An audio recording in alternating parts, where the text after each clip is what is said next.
বিসমিল্লাহির রহমানির রহিম। আসসালামু আলাইকুম ওয়া রাহমাতুল্লাহি ওয়া বারাকাতুহু। প্রিয় বন্ধুরা, আপনাদের জন্য ছোট্ট একখান ভিডিও নিয়ে হাজির হয়েছি। দেখুন ভিডিও কানা কি। বন্ধুরা, যারা পুরাতন তারা সবাই এই কাজটা জানে, যারা নূতন আমার ছেলে মেয়েদের মতো তারা দেখে নেবেন, শিখে নেবেন একেবারে অতি সহজে কীভাবে আমরা কেজিতে কেজিতে লতি বেছে নিতে পারি। দেখুন আমি নিয়েছি 4-5 কেজি লতি, বাজার থেকে কিনে নিয়ে আসছে। একেবারে চিকন চিকনও না, একেবারে বেশি মোটাও না।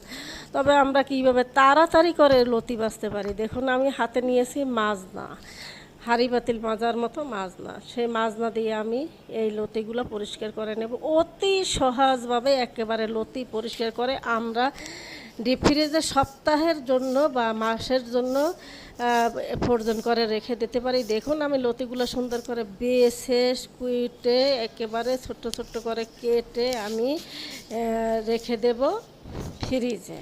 তো বন্ধুরা দেখুন অতি সহজভাবে আমরা কিভাবে লতি বাছতে পারি। লতি নিয়ে অনেকেই চিন্তিত, লতি অনেকে খায়ও না বাছা কোটার বইতে। দেখুন একেবারে ফকফকা পরিষ্কার এই মাজনা দিয়ে আমরা এভাবে লতি পরিষ্কার করে ছোট্ট ছোট্ট করে কেটে ফ্রিজে রেখে দিতে পারি। হ্যাঁ বন্ধুরা, যদি আপনাদের এই ভিডিওখানে এতটুকুন ভালো লেগে থাকে লাইক কমেন্ট শেয়ার সাবস্ক্রাইব করবেন প্লিজ বন্ধুরা পাশের বেল বাটনটি অন করে দেবেন, যাতে এভাবে নতুন নতুন ভিডিও আপনারা পেতে পারেন সবার আগে। দেখুন আমি ছোট্ট ছোট্ট করে সব লতিগুলো কেটে এখন ফ্রিজে রেখে দেব।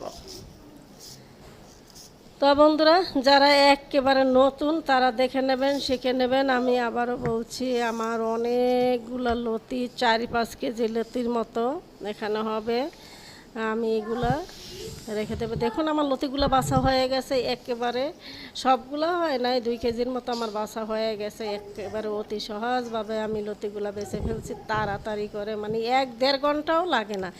এভাবে লতি যদি আমরা বেছে নিই, দেখুন বড় বড় করে কাটতে পারি, একেবারে ছোট ছোট করে কাটতে পারি, যেভাবে খুশি আমরা সেইভাবে কেটে রেখে দিতে পারি।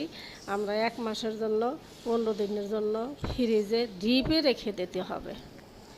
এবার বন্ধুরা, যে মাজনাটা দিয়ে আমরা পরিষ্কার করবো সেই মাজনাটার মধ্যে ময়লা জমলে আস্তে আস্তে আস্তে আস্তে এভাবে উঠি আমরা মাজনাটা ধুয়ে পরিষ্কার করে নেব, কোনো অসুবিধা নাই। তা বন্ধুরা দেখুন আমি কিভাবে লতিগুলো বড় বড় করে কেটে রাখবো, আবার ছোট ছোট করে কেটে ধোবো না বন্ধুরা, পানি ছাড়া।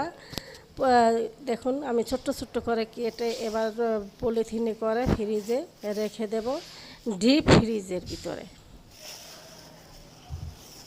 বন্ধুরা আমরা অনেকেই চিন্তিত যে লতি রাখলে খাওয়া যাবে কি না। বন্ধুরা কোনো অসুবিধা হবে না। এইটা আমরা যখন বরফ হয়ে যাবে তখন বের করে একটু লবণ পানির ভিতরে ভিজিয়ে রাখবো। যেমন একটু পানি দিয়ে তার ভিতরে একটু লবণ দিয়ে ভিজিয়ে রাখলে একেবারে দেখুন এই যে আমি এভাবে পুটলা পুটলা করে রেখে দেব। তো দেখুন আমি 1 পোটলা রেখে দিয়েছিলাম, সেই পোটলার কি অবস্থা, এভাবে বরফ হয়ে যাবে।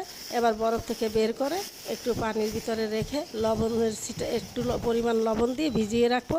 দেখুন আমরা 15 দিনে 1 মাস 2 মাসে এভাবে রেখে খেতে পারি। তা বন্ধুরা ভালো থাকেন, সুস্থ থাকেন, আল্লাহ হাফেজ।